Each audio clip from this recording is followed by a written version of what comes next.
Okey, dalam soalan ni kita tengok untuk soalan nombor 5. Dia cakap kita ada larutan plumbum nitrat 25. Okey, ini dia punya volume. Dan 1 mol per dm ini adalah dia punya molariti. Dituangkan ke dalam bikar plastik, suhu awal dicatat.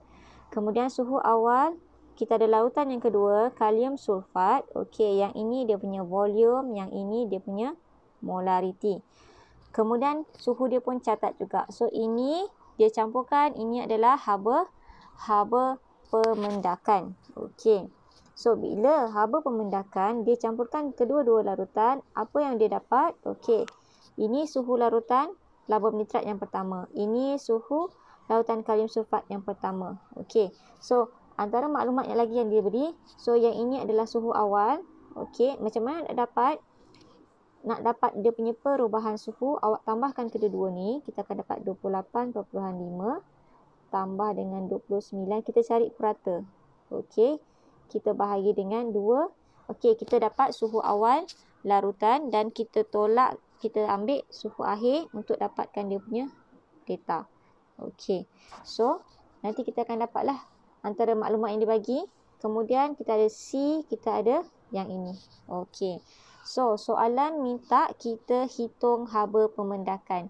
Haba pemendakan ni dia punya delta H dia berapa? Okey. So, perkara yang pertama, kita kena tahu dia punya persamaan lah. Kita ada PbNO32 tindak balaskan dengan kita ada K2SO4. Okey, K2SO4. Okey. So kita akan dapat PbSO4 dengan KNO3 lah. KNO3. So kita perlu seimbangkan persamaan ni. Sini 2. Lagi. Okey dah.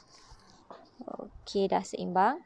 Okey, so apa yang kita tahu daripada persamaan, daripada soalan tadi? Okey, daripada soalan kita tahu yang ini dia punya volume adalah 25. Dia punya molariti adalah 1.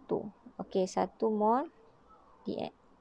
1 mol dm negatif 3. Yang ini sentimeter padu. Okey, so yang ini pun sama juga, 25 cm. Molariti dia 1 mol dm negatif 3.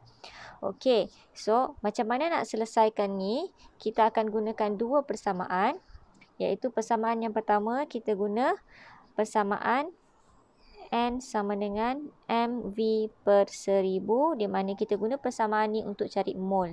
Okey, so bila kita dah jumpa mol, kira dululah mol dia. So mV 25 darab dengan 1 bahagi dengan 1000 sama dengan berapa? 25 darab 1 bahagi dengan 1000. Okey, kita dapat 0.025 mol. So kalau kita kira yang ini pun sama jugalah ni. Kan? 25 1 bahagi dengan 1000. Okey, dapat 0.025 mol. Sebenarnya bila dua-dua ni sama, tak ada masalah lah. Tapi kalau salah satunya lebih rendah, kita akan panggil dia sebagai limiting reactant. So itu yang kita akan ambil mol dia. So kat sini dua-dua sama, tak ada masalah lah. So 0.025 mol, ini pun 0.025 mol.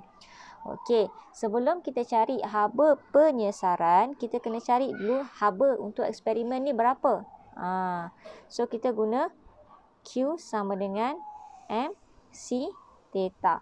Okey, so M ini merujuk kepada jisim. Okey, jisim kat sini kita ada 100 dengan 100. 100 pula apa 100?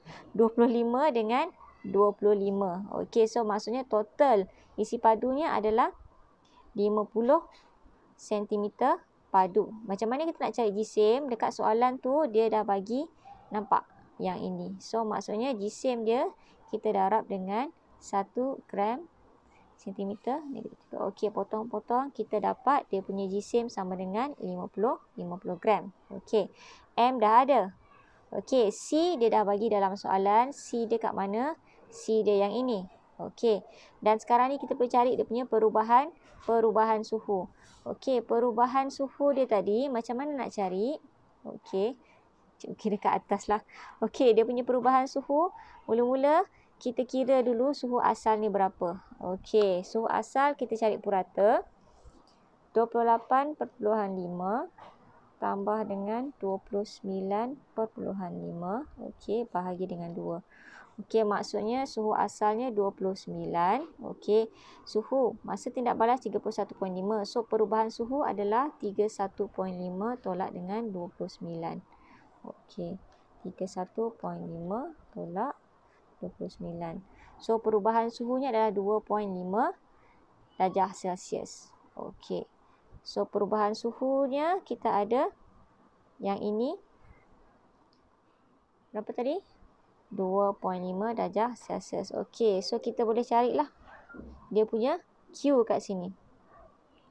So, Q sama dengan kita ada gisim 50 gram. Lepas tu, C kita 4.2. 4.2 apa? Mana? 4.2 JG negatif 1 C negatif 1. J G negatif 1 darjah Celsius negatif 1. Lepas tu suhu kita 2.5 darjah Celsius. Okey. So, bila kita kira, kita akan dapat 50 darab dengan 4.2 darab dengan 2.5. Okey.